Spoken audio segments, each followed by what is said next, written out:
Hello అండి, welcome to our channel. ఈరోజు మనము వరదరాజ పెరుమాళ్ ఆలయం కాంచీపురం గురించి మాట్లాడుకుందాం. ఇది భారతదేశం అండి. తమిళనాడు రాష్ట్రంలోని కాంచీపురం నగరంలో ఉన్న విష్ణువుకు అంకితం చేయబడిన హిందూ దేవాలయము. ఈ ఆలయానికి హస్తగిరి, అత్తయ్యూరన్ అనే మరో పేర్లతో కూడా పిలుస్తారు. ఇది విష్ణువు 108 ఆలయాల దివ్య దేశాల్లో ఒకటి. దీనిని 12 మంది కవి సాధువులు లేదా ఆల్వార్లు సందర్శించినట్లు నమ్ముతారు. ఇది విష్ణు కంచి అని పిలువబడే కాంచీపురం శివారులో అయితే ఉంది. ఇది అనేక ప్రసిద్ధ విష్ణు దేవాలయాలకు నిలయము.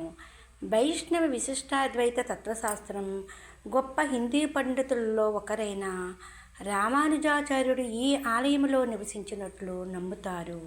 కాంచీపురంలోని ఏకాంబరేశ్వర ఆలయము, కామాక్షి అమ్మన్ ఆలయంతో పాటు ఉన్న ఈ ఆలయాన్ని ముగ్గురు నివాసం అని పిలుస్తారు, ముమూర్తి వాసమని. అయితే శ్రీరంగం కోయిల్ అంటే ఆలయము, తిరుపతిలో మలై అంటే కొండ.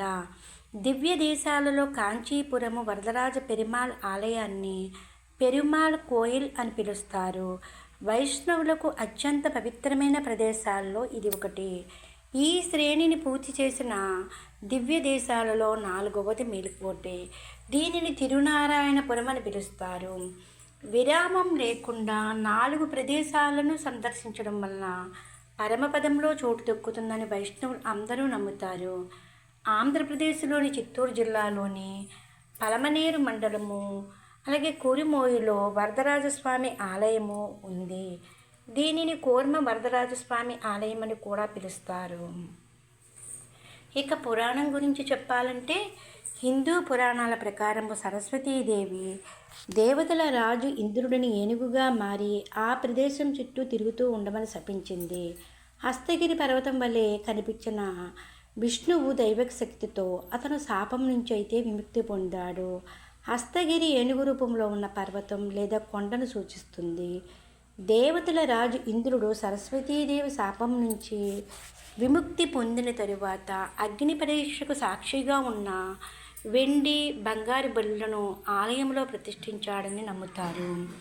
బ్రహ్మ అయితే ఇక్కడ యజ్ఞం చేశాడు. ఈ ప్రదేశము వేగంగా ప్రవహించే వేగావతి ద్వారా కొట్టుకుపోతుంది. దీనినే నేడు పాలార్ నది అని పిలుస్తారు. ఆలయ దేవత విష్ణువు ప్రవాహం ఉండడానికి తనను తాను చదునుగా ఉంచుకున్నారు. యజ్ఞం విజయవంతంగా నిర్వహించబడింది. విష్ణువు 1000 సూర్యుల తేజస్సుతో అతివృక్షం లోపల వరదరాజస్వామిగా ఉద్భవించాడని భక్తుల నమ్మకము. బ్రహ్మ చేసిన యజ్ఞం నుంచి దేవతలు వచ్చినప్పటి నుండి అతను సమీపంలోని కొనను మునిగిపోయే వరకు శాశ్వతంగా ఇక్కడే ఉన్నాడు. పవిత్రమైన చెట్టుతో దక్షిణ భారత దేవాలయాలు అనుబంధం ఉన్నట్లే ఆలయానికి అట్టగిరి అనే పేరు, అంటే అట్టి చెట్టు, అత్తి నుంచి వచ్చింది. ఇది వైష్ణవులు, ఇతర హిందువులకు పవిత్రమైనదిగా పరిగణించబడుతుంది.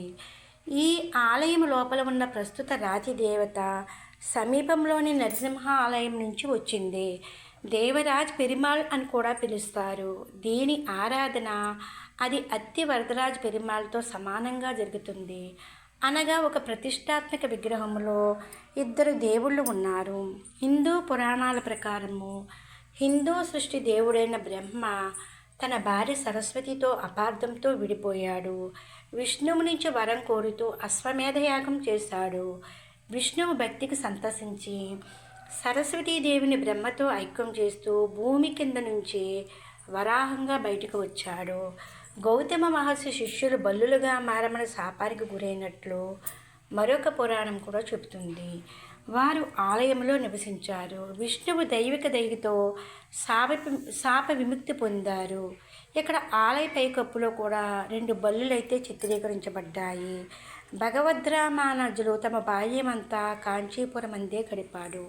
ఇక్కడ ఉన్న వరదరాజస్వామికి నిత్యం తీర్థ కైకర్యం నిర్వహిస్తారు. ఈ వరదరాజస్వామియే భగవద్రామానుజులకు ప్రత్యక్షమైతే అయ్యారు. శ్రీరంగనాథులకు తిరుప్పాని ఆళ్వార్, తిరుమలై శ్రీనివాసునకు కురుంబరుత్త నంబిల, వరదరాజస్వామికి తిరుక్కచ్చి నంబి ఆంతరంగిక పూజలైతే చేశారు. వీరు చామర కైంకర్యములకు నిర్వహించారు. ఇక తిరుక్కచ్చి నంబిగల గురించి చెప్పాలంటే ఈయన కంచి పూర్ణారని కూడా పిలుస్తారు ఈయనని. ఈ ఆలయానికి గొప్ప భక్తుడు. అతను విరుందవల్లి నుంచి రోజు పూలు తెచ్చేవాడట. అక్కడ అతను తోటను నిర్వహించేవాడు. అతను ఆలవట్ట కైంకర్యం ఆచారాలను నిర్వహించేవాడు. విసినికర్ర సహాయంతో గాలిని ఉత్పత్తి చేయడానికి చేయిని ఊపుతూ వరదరాజు కర్మ చేస్తున్నప్పుడు అతనితో సంభాషించేవాడని నమ్ముతారు. నంబి ప్రధాన దేవత కోసం దేవరాజాష్టకం కూడా రచించాడు. అది 8 శ్లోకాల సంస్కృత పద్యం. రామానుజు ప్రభావవంతమైన వైష్ణవ గురువు. వరదరాజుల నుంచి తన 6 ప్రశ్నలకు సమాధానాలు తిరుక్కచ్చి నంబిగల ద్వారా అందుకున్నట్లయితే భావిస్తారు. భగవద్రామానుజుల వారి కోరికపై వీరు వరదరాజు స్వామిని ప్రార్థించి వారి వలన తాము వినిన 6 వార్తలను 8 మానాలకు తెలియజేశారు. వీనిని షడ్వార్తలు అని కూడా అందరు.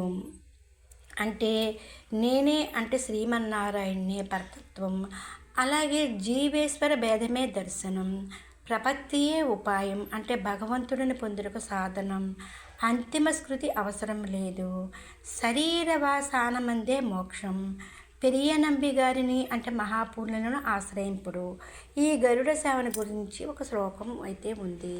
వేగవతి నదీ తీరాన ఉత్తర భాగాన పుణ్యకోటి విమాన మధ్యన సర్వప్రాణులకు వరప్రదుడైన శ్రీహరి స్వయంగా వెలిసి ఉన్నాడని పెద్దలు త్రికాలములందు ఈ స్వామిని అయితే కీర్తించుచున్నారు.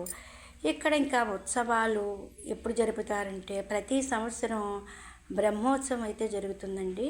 3వ నాడు ఉషాకాలమున అంటే వేకువన గరుడ సేవ జరుగుతుంది. ఇది కంచి గరుడ సేవ అని కూడా ప్రసిద్ధి వాక్యకారుడు త్యాగరాజస్వామి వినతాసుత వాహనుడై వెడలే కాంచీ వరదుడు అని కంచి గరుడ సేవను కీర్తనగా రచించి ధన్యుడయ్యాడు ఆయన. ఈ గరుడ సేవను సేవించుటకు దేశం నలుమూల నుంచి భక్తులు తండోపతండాలుగా వస్తూ ఉంటారు. ఆచార్యులందరూ కూడా అభిమానించిన క్షేత్రం కాంచీపురము. ఆళవందారులు అంటే శ్రీరామనవములో ఈ క్షేత్రానికి వేయించేసి భగవద్రామానుజులను ఆముదలన్ ఇవన్ అని కటాక్షించారు. ఈ ప్రదేశానికి యుమువైత్తురవర్ అంటే తిరుముత్తం అని పేరు. ఆళవందారులు వేయించేసిన ప్రదేశానికి కరుమాణికత్త సోపానం అని పేరు. ఆళవందారుల ఆదేశానుసారం తిరువరంగపెరు మాల్ అరయార్ అని అనేవారు. తిరుక్కచ్చి నంబి గారి పురుషాకారముతో వరదరాజస్వామిని ప్రార్థించి భగవద్రామానుజులను శ్రీరంగమునకు తోడ్కొని పోయారు. శ్రీ వైష్ణవులకు అత్యంతము సేవింపదగిన కోయిల్ శ్రీరంగము, అలాగే తిరుమలై పెరుమాళ్ కోయిల్ కాంచి, తిరునారాయణపురం అంటే మేల్కోటై అని 4 దివ్యక్షేత్రాలలో కాంచీపురము 3వది. ఈ క్షేత్రం కృతయుగాన చతుర్ముఖ బ్రహ్మచేతను, త్రేతాయుగాన గజేంద్రుడి చేతను, ద్వాపర యుగాన బృహస్పతి చేతను, అలాగే కలియుగాన ఆదిశేషుని చేతను ఆరాధించబడినది. ఇదండి వరదరాజ పెరుమాళ్ ఆలయం కాంచీపురం గురించి కొన్ని విషయాలు. Please like, share and subscribe.